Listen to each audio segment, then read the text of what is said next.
Alright, okay, welcome to Chit Chat Chai, episode 4, where we chit chat and have chai. Today we have a special introduction. We're going to be doing it in Korean. So, 안녕 하세요. And then what's the next one? 제 이름 야신입니다. 안녕하세요. 제 이름 Nosh입니다. Lovely. So in today's episode we have a special guest. As you've seen, we have Noshal here. And Noshal's story is very unique. So he's a person who was born in Pakistan. He came over to the UK very early on. He's done his education here and then he chose to go to Korea. And he lived in Korea for a number of years. So in today's episode, we'll just be exploring what that journey looks like. So Noshal, do you want to give a quick introduction as to who you are and what you do? Yeah, so my name's Noshal. At the moment, I'm teaching in the UK. Prior to that, I went to Korea to teach for a while. Before that, I was just holding random odd jobs, doing marketing and stuff. And I could just probably get straight into why I moved straight to Korea. Yeah, sure. Well, just before you moved to Korea as well. So, like, what were you doing that made you start getting interested in Korea? Like, why Korea? Originally, what I was doing jobs in marketing, and a lot of it involved working for startups. And a lot of the times, if you work for a startup, you know that it's not like a 9 to 5. You can't just switch off once it's done. Yeah. You have to put a lot of yourself into it. And I did that, and I basically burnt myself out. I did it for a number of months.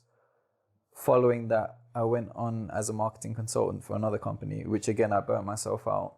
What was burning you out? It's the hours, but not the second time around. I'll be quite honest. First time working at a startup, you enjoy it. Because it's like you're trying to build something of your own. Yeah. And it's something that you put like your whole being into basically, because you're trying to get something started. And like you see different aspects of the business. Like for example, I went in to do marketing, but I was doing business development. I was calling outbound. I was doing literally everything. And it's like, it gives you such a broad view of what you can do in startups. And then also we were going to physical events. And again, you're there to sort of promote your company and promote yourself. And like, it was like networking a lot of the time as well. Yeah.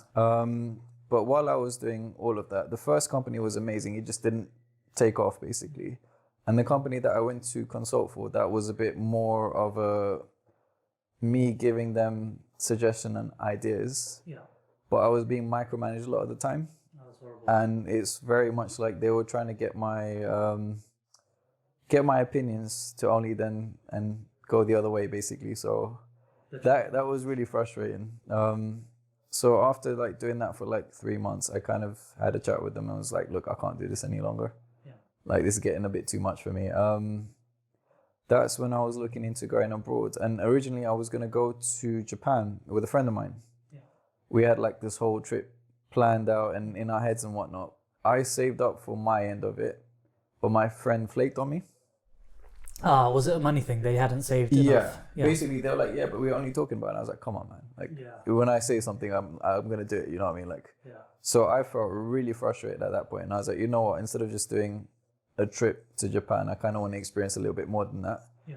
I started looking for ways to work in Asia, like generally just to see whether I would end up in Japan. I had like 3 countries, Japan, China, and Korea. Yeah. Like, in my view, and it's one of those things where I researched each country and I researched the type of jobs I would be able to get there as well. And teaching was like the most favorable and the easiest way to get into those countries. What was the pull to Asia though? Because you could have gone anywhere, right? Like South America. Well, initially, like my thing was I wanted to visit Japan. Yeah. And that was like my main thing. I just wanted to go. That was your North Star. That was like, that's where I wanted to go. That's what experience I wanted to have. That's the culture I wanted to kind of dive into. Yeah. So anywhere close to there would have been like, you know, quite good. Yeah. So it's one of those things where after doing my research, I looked into like what I could do there and how difficult it is to get jobs if you're not teaching. Yeah. Because obviously you want to explore all your options. Yeah. With Japan, and Korea and China, funnily enough, you need to know the languages. No way. Who would have thought, you know? But no, they need you to have like at least business level experience in their language to be able to communicate effectively, which I mean, it's fair enough. But teaching language wasn't a requirement per se. And it's one of those things where once I was doing my research, I didn't even realize that basically there was a big Korean wave going on at the time. Like I was completely oblivious to all of that culture. What year did you go to Korea? Was it? End of 2017. Oh, that's when like K-pop and stuff started popping off as well, right? Was that the like golden age of like BTS and stuff? That's pretty much all. They've been established ways before that. Yeah. But while I was doing my research and whatnot, like I was looking at salaries, living costs, and like everything associated with it. What was the most expensive out of the three? Was it Japan or? In terms of living costs? Yeah. Japan was probably the most expensive. And it's like a combination of things. Their rent isn't too bad, but travel in Japan is expensive. Yeah. And also like food and stuff there is like quite pricey, which is why a lot of people like tend to eat convenience food. Yeah, I see. And like that kind of stuff. Like pot noodles and stuff. Yeah, it's a lot easier to get and it's a lot cheaper to buy as well. Yeah. So when I was like budgeting, it just everything I would have been saving would have been going straight back into my food and living habits. And I was like, no, I didn't really want to do that. And this is based off teaching salary, right? Yeah. Because you're focused on the teaching. Yeah, it's like basically entry level teaching jobs there. Yeah. To like teach English.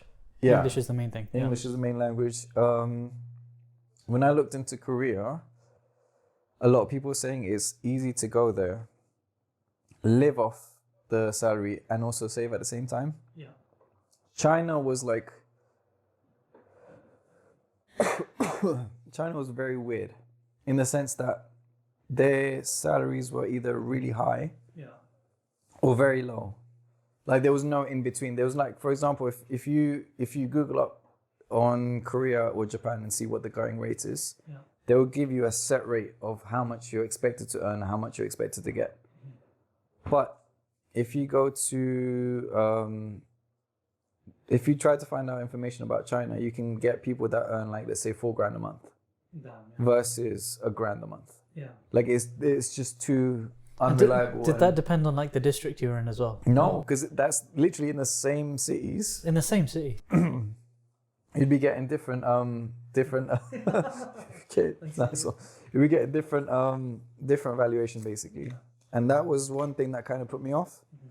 Also looking into like the benefits and drawbacks, I heard a lot more sort of horror stories about going to China. Like it'll be a lot more difficult to navigate. Yeah. It's a bigger place. There's a lot more people there. Whereas with Korea, there was less horror stories around. There were still some. Yeah. But more people go there, right? So there's probably... And your embassies are based there and stuff like that. But it's more based on like the company you're working for, as opposed to like actual horror stories. I see. Okay. Yeah, because if you're working for a company and there's a horror story, you can kind of work around it. But if it's just a horror story, it's like... Well, it's quite difficult. Yeah, like... For example, they will be telling you about, oh, it's difficult hours, it's long and whatnot. And I'm like, oh, that's working life. Welcome to working life. But that's also what you're escaping from here as well, right? Yeah. Like you didn't want to burn out. No, I wanted to actually go there. My main goal was to travel, actually. Yeah. Obviously, Japan was like one of the main destinations. I ended up traveling there 5 times. Mm-hmm. But I also managed to get into quite a few Asian countries around Korea as well, which was amazing. Yeah, because you're not too far away from any of the other Asian countries. It's like, what, you jump on a plane. Literally, you get there within hours. It's like, it was a very nice location to be in, to be able to travel to other countries. Yeah. The only thing I would say as a drawback though, if you're doing private teaching there, you get the same weeks off as the other teachers. Okay. So everyone books at the same time. Ah, yes, everything. But also kids get the same holidays as well. So prices go from here to like here. During those exact same weeks. During those times. And you have to kind of, you got to be smart in how you travel, which is why a lot of the countries that I looked at there weren't like the most countries that people would naturally gravitate towards. Like, for example, I ended up going to Mongolia. Yeah. I ended up going to like these different locations, but like it's ones that you basically don't expect people to flock to get the best rates. I'm not gonna lie, Mongolia was freezing at the time that I went. My guy went during Christmas holiday. All right, so we were talking about how you wanted to move to Korea and how you wanted to pursue teaching and your journey through that. Was there any other reason why you wanted to go to Asia? Was there like a yearning need to discover yourself, or? Yeah, there was a lot to do with independence. To go somewhere and basically like start from ground up, start from fresh. A lot of it, from the UK's perspective, I didn't like what was going on in terms of politics. Everywhere I went, people were talking about politics. It just got to a point where it's like, okay, you're either on one side of the politics or you're on the other side. I feel like it's gotten worse now, though. It has gone worse, but bear in mind, before I was very attuned to it. Now I'm not so much. Like, I try to just keep myself to myself and just like at the end of the day, when I was doing that stuff before, it was impacting my mental health a lot. Yeah. So for me, like, I just wanted to get away from the environment. Was it like like Labour and Conservative politics, or was it more like? Genuinely, that the time that I left, I think Conservatives were just coming in. Yeah. Labour had lost that election, and it was one of those things where like I couldn't understand why people voted for Conservatives to come in. Yeah. And like I was like, well, you know what? Like, I don't really want to be here when stuff goes sideways. So I decided that was like my point to kind of just cut. And leave from there. I didn't know you're so into the politics. Back then, I know probably now you wouldn't realize it from the stuff that I post on social media, but back then I was like deeply into like posting stuff. I was getting into random arguments online as well. Yeah, but yeah, generally that sort of stuff. But like it was stuff that I know people say that you can easily read it and just ignore it. A lot of the stuff I was reading on wasn't easily ignorable. Yeah. You get like Britain's First and all these random pages posting like made up arguments. Yeah. Like I had like one where they were posting like some guy in Bradford getting beaten up by I don't know, like 30 young kids or something like that. And they're like, Muslims attacked this random white person, and then like in the comments themselves, the neighbors of the guy that got attacked were saying no, there were no Muslims involved.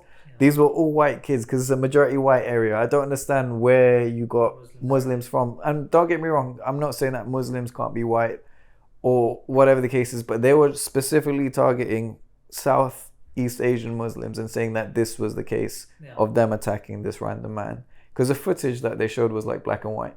Yeah. But it was like stuff like that where I'd kind of post like the actual news article of what really happened. Exactly. To the point where I was getting blocked by pages like that. So I was like, I'm doing something right. Like, but yeah, it had like a serious impact on my mental health, and I couldn't deal with it anymore, to be honest. Like, didn't want to deal with it anymore. So I took myself out of that situation to go to Korea. Jumped out the whole environment. And what was the biggest transition? You said that you were looking for independence. There's a lot of stuff people don't tell you about moving abroad and starting. Like, first of all, the biggest factor was I'm an introvert when it comes to certain things, but that's my sort of vibe. Like, I like keeping myself to myself. Yeah. The only thing is, when you go to a country where you don't speak that language, where everyone else doesn't really speak or communicate in English, it becomes very lonely. It becomes very like isolating. Yeah. It's kind of like the first month that I was there, like, bear in mind, I would keep myself to myself, go to work, get all of that stuff done. Third week in or so, like, it was so difficult. Like, literally, I just felt isolated from everything. But the people you were working with, because you're teaching English in a school, right? Did the other teachers know English as well? So, the school that I started off with, bear in mind, if I'd started off with a bigger school where I had lots of colleagues and stuff like that, it would have probably made my transition a lot easier. Yeah. I started off in a really small school where literally it was just me and the director. Oh, wow. But the reason why I went for a smaller school was because you just get paid a little bit more than you would as if you started off in a bigger school. Yeah. And was it like a rural school, or was it out in the suburbs or something? So it was in the suburbs. Basically, for me, it was like, for me to get to Seoul, it was like 30 minutes on a train. That's not too bad. Yeah, like straight into like Hongdae and like those sort of areas, it'll be like 30 to 45 minutes. Yeah. And for me to be there, like, it was really nice. I loved the area. Yeah. It was a really, really nice area. It was like, wasn't very newly built, but like a lot of the stuff, they just looked new. Yeah, like it was really nice. not really like rural, where there's not enough stuff around you, but in the point where it still felt like a city, Exactly. Yeah. but it didn't feel as busy as the city. So it's like Greater London, but Yeah. in Korea. Greater London with just a bit more skyscrapers, basically. Exactly. Yeah. So you're saying that you're feeling isolated and like relatively lonely as well.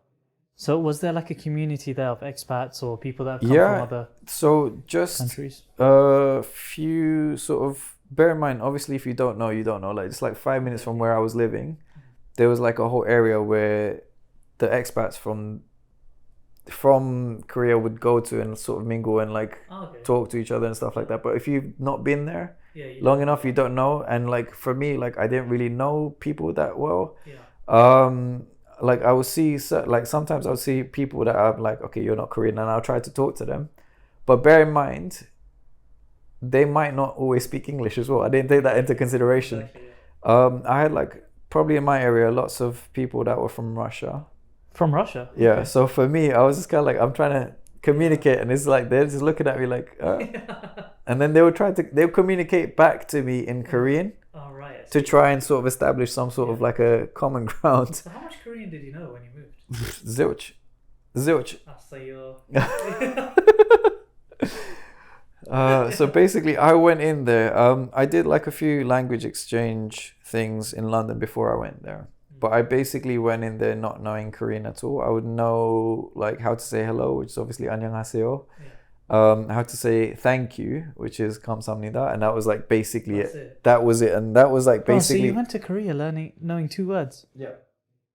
That is a crazy experience. Bear in mind though, I went there to try and put myself in that environment so I can learn it. The only thing that I didn't anticipate was getting there and being in an environment where I had to speak English for most of the time, because obviously the kids there are trying to learn English. And if you speak Korean, they have an easy way out. Exactly. So that basically, I shot myself in the foot. I didn't realize it was going to be like that. So for me to get started, things were really slow. How long were you in Korea for? At this point, I think 4.5 to 5 years, I think. Wow. Yeah, it's been a while. And you were teaching during the whole time? Teaching during the whole time, even through when COVID came as well. Yeah. We shut down for like a month or so. I didn't have a job, by the way, but bear in mind, every job is usually tied to your apartment and your housing. Right. So usually, obviously, if you're not working, they would want you out. Yeah. The thing is, I'd realized this from the first place that I worked in, and I realized that I didn't want to be tied to my job. So for the second year, I put a deposit down on an apartment and asked for like a housing stipend from my job. Yeah. And that basically covered my rent and everything. That's really good, yeah. And it also meant that even, for example, if one day the school just shuts down randomly, that fund is still there. Yeah, I still got my house. I could just go back and chill. Like, and if worst case scenario, let's say, a lot of people moved from school to school to school. Yeah. Each time they had to pay moving costs. They had to pay like, and yeah. So, and bear in mind, they probably paid around the same amount as my deposit, but they didn't get that money back. For me, it just stayed there, and I got it back at the end of it. So, would there be a tip for anyone that wants to move to Korea? Yeah, and do teaching? I would say initially, if you're going there just for a year, go with the school. You don't need to be too complicated or fancy about it. Just stick to what's given. It will be easier. But if you're going there with the intention of staying there for longer than a year, definitely look into like having your own apartment. It will save you a lot in terms of moving around. But also, if you really like that area, you can stay in that area and just look for different jobs around it, which is what I ended up doing. That's true, yeah, because there's multiple schools in the same area, right? Yeah, I really like my area. I changed my job because the thing is, their retention is not really a popular thing. Yeah. It's better to change jobs because you end up earning more each time. Oh, okay, yeah. That's what you renegotiate into your contracts. And there's like certain things to look out for. A lot of jobs, like for example, for me, red flags were, like at one point I was an experienced teacher applying for this job where they were looking for experienced teachers. Yeah. But all the questions weren't based on how I teach or anything related to my experience. They were more based on my image. Oh, do you usually have a beard? Do you normally shave it? Do you have glasses that you wear? Just sort of like, what's your sort of like basically anything apart from the teaching aspect of it. Yeah. Like once I heard those questions, I was like, wow, okay, I'm really struggling to see why I want to work for you. And you're saying that's for experienced teacher role, so there was like, wow, they're bringing in image into it as well. Basically, and that was like a huge red flag for me working at that place. And it's really funny because I obviously turned the job down, but I met people, because obviously in that area you meet other expats that were also working for the same place that I interviewed with. And I was like, oh, I ran from the hills. And they're like, you got lucky. Genuinely, one of the guys that I met, he was telling me how it's his last weekend there, and he plans to do like a lot of times there's things that you would know about and that you wouldn't know about depending on how good your Korean is. So a lot of people just run from the job because they don't want to finish the contract. I see. And it's called like a midnight run. Basically, they just don't show up the next day and then just leave. They just leave, like basically. No notice, no notice, no nothing. Because a lot of times it's really difficult to get out of a contract, and some companies can be really like they can be very petty down there. What they will try to do is they have this letter of release that releases you from their visa, because your visa is tied to your job as well. If they don't give you that letter, you basically can't apply to other jobs and stuff like that. Can you stay in the country? You can, but what you'd have to do is leave the country and apply to a different job and come back. Reapply. Yeah, so that obviously ends up being costly for you, and for them, like some of them are vindictive enough to kind of do stuff like that. A lot of people don't know though, within the first 3 months of working in Korea, so this is a top tip, if you don't like the job, you can walk away at any time. Your employer can walk away at any time, and your employer can't hold that against you. And basically, if they try to pursue it and like, you know, go to immigration and stuff like that, they will just turn around and say to them, well, actually, because there's a union that gets involved, they'll be like, well, actually, it's only been 3 months. It didn't work out, so the person's not working for you any longer, but there's nothing you can do about it. I see. And it goes both ways, basically. So in the first 3 months, if you are thinking about quitting your job, that would be the best time to do it. So say I'm a guy, I've moved to Korea, I'm teaching, and in the first 3 months, I'm like, this isn't for me. Yeah. Like how much, like give me some confidence to let me know that, if I do quit my job, will I be able to find another one? How easy would that be? What you would do is you would explain it a lot. See, sometimes the companies that you're applying for don't know about it as well. But what I would be doing is being straight up and honest with the company you're applying for, explain the situation to them, seeing what they would be able to do for you. Because if you explain it and be straight up to them, they're more likely be straightforward and straight up to you and just be like, look, I've applied to this company. It wasn't what I thought it was going to be. And I'm looking to move to a different company. Your school seems a lot better. I've seen your job postings and stuff like that. And from the interview that you've given me a really good impression. But basically you be like putting your stuff on the table and seeing what they react for it, basically. And then like, you might get rejected, because for them they will turn around and be like, well, what's to stop you from rejecting us as well and going to the next company afterwards, and just be like, look, this is the first time I came to the country, I didn't know anything about it, and this is what I'm trying to get out of it. But the company that I'm working for, the reason why I don't want to work for them, just be honest and be like, look, this is why I want to get out of it, and I've heard that within the first 3 months you don't need a letter of release and I can reapply, so that's what I'm trying to do now. And a lot of the times they will be understanding if they're a decent company. If they're not understanding, again, that's another red flag, because they will try to keep you when you don't want to be there. So you're saying they're a decent company, right? So you're not applying directly to a school, you're applying to another company that has links to more schools? Is that what it's basically like? What you would do, and this is quite surprising for a lot of people, you would apply to jobs through Craigslist. Because that's one of because bear in mind, there's no Korean job websites that's quite good. So there's two that I would advocate. Craigslist is one of them. Yeah, top tips here. Yeah, Craigslist, that's probably one of the main ones. There's a broader one that's just for Asia in general. Dave's ESL Cafe. Okay. You literally just Google it, Dave's ESL Cafe, and then there'll be jobs in different countries. But that one has good Korean jobs on it. And there was one more called ESL ROK, which is ESL Republic of Korea. And that one is another major one. But you have to bear in mind though, a lot of times when you do apply for these jobs, most of them are posted by recruiters. There will be certain times where they'll be posted by the school directly. The recruiters don't post that they're recruiters in the ad. I see. But you can see the similar format of different ads and realize that the recruiter's done the same ad so many times. Basically, you'll be able to see it straight away. Yeah. So once you notice a pattern, they'll go for the pattern. If you don't want to work with the recruiter. Is our recruiters generally not recommended? No, What's the experience been like? they're good and bad. Some recruiters are really good. But generally speaking, what would happen is the company would pay a recruitment fee. Yeah. And let's say, for example, you skip out on the contract for whatever amount of time. Yeah. You would have to reimburse the company out of your wages that recruitment fee. That's a long day, yeah. Yeah, so that's like, for example, a lot of times, usually recruitment fee is about 10% of your salary. So if you're earning, and bear in mind, we're talking about one, so don't get too excited. If you're earning like 20 something, 23 million won, 26 million won or whatever for your first year. Yeah. So you'd have to pay 2.6 back, which is like 2.5 grand.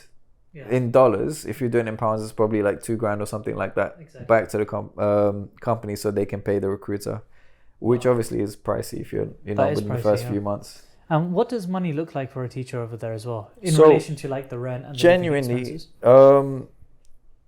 obviously I'm giving you figures that were accurate for me. Yeah. On a typical contract, you get 2.3 million won a month, which is in pounds probably 1,600, something like that, or 16 to 17, depending on the currency, inflation, or whatever the case is. Yeah. But 2.3 million won every month for 12 months, and then when you finish the contract, you get paid another 2.3 as a bonus. Right. Okay. So you get paid 13 months instead of 12. Yeah. And let's say, for example, usually the school does the housing and everything, so you don't worry about that as much. Yeah. But as in they subsidize the housing, or? Yeah, so they'll cover the housing costs basically, unless like they'll give you an apartment, but if you don't like it because it's crappy or whatever the case is, you can get your own one. You have to bring your own deposit. But I know roughly on average they pay about 500,000 Korean won, which is roughly about 350 to 400 pounds. Yeah, towards that. Yeah, towards it basically. And obviously if you ask them for a stipend, they'll probably give you like, don't go for less than 500k because that's the going rate. So you should go for the 500k stipends. In terms of like, what other costs did you say? Sorry. So there's housing, there's food, there's bills. Food, well, bills, to be fair, like I probably, for like a decent building, I paid, I don't know, about 140 on an expensive month. Okay. 140,000 won, which is like, I don't know, 100 pounds on an expensive month. Yeah. For the cheaper buildings, I paid 80 for my like really old style villa style building, which basically is peanuts. It's not a lot at all. Yeah. Okay. And then food wise, like groceries and stuff. If you're eating out, it is possible to eat out every day. Yeah. And it's cheap enough if you go for the Korean food. If you go for obviously foreign food, it's going to cost a little bit more. But yeah, like what I would generally do is buy like pre-cooked rice. Comes in a perfect portion size. Put it in the microwave for like 30 seconds, and that costs like, if you want like a whole pack of that, it'll be like 10,000 won, which is, if you're earning 2.3 million, is more than affordable. That's like a weekly's worth of rice. Yeah. And I would use that to make egg fried rice and other dishes, or I would combine that with the ramen noodles and have like rice and noodles at the same time. And like little stir fry situation. Yeah. Lots of different things you can do with it. But basically, I would advocate for cooking for yourself. Yeah. Pasta and stuff like that is quite cheap there as well. It's not too expensive. You can literally make a lot of these dishes simply by doing it yourself. Yeah.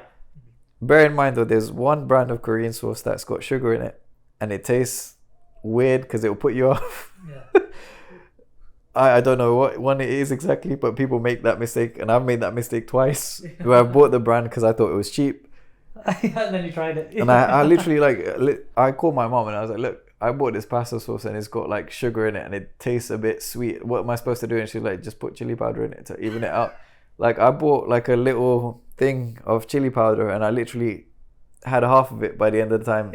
I finished with that, and that just made it taste normal, not even like spicy. That's sweet. Yeah, it was quite bad, like, but that was my trial and error moment. So it seems like you spent, how much was your monthly expenditure then? Ooh, you on had to groceries and score. stuff, probably if I'm saying like to be comfortable and stuff like that, probably about 300 a month, 300,000. 300,000. Which in the long run is not, and I'm being generous, like in terms of like me buying rice, meat, and like drinks and stuff like that. Yeah. If it was for like leisure activities, depending on what you want to do, you probably spend like 3,000 a day on like coffee and stuff like that. If you're really addicted to that, so that's like, it's, I don't know, it's not too bad. By the way, if you do go to coffee shops, go for the ones that are yellow, and like just advertise the yellow. Basically, it's not. It's like the branding and everything is all in yellow, but they're like the cheaper ones, but the taste is quality is still there. You know what I mean? Like it's just the same thing, different brand. But generally speaking, like there's obviously you'd be spending for coffee, and like if you want to do certain things as well, like if you want to do activities, depending on the activity, it can be more or less. Yeah. Transport wise, the public buses are super cheap. About if you want to use like one of the buses that go from city to city, they have like, let's say an express bus is like a coach, nice seating and everything like that. It'll probably cost about 4,000 max. Your Korean Uber rates start at around 4,800. They start at that. Yeah, but it's like 500 for each minute that you're in there, or like this. They do it by distance, which is brilliant. So you don't do it by time. Yeah.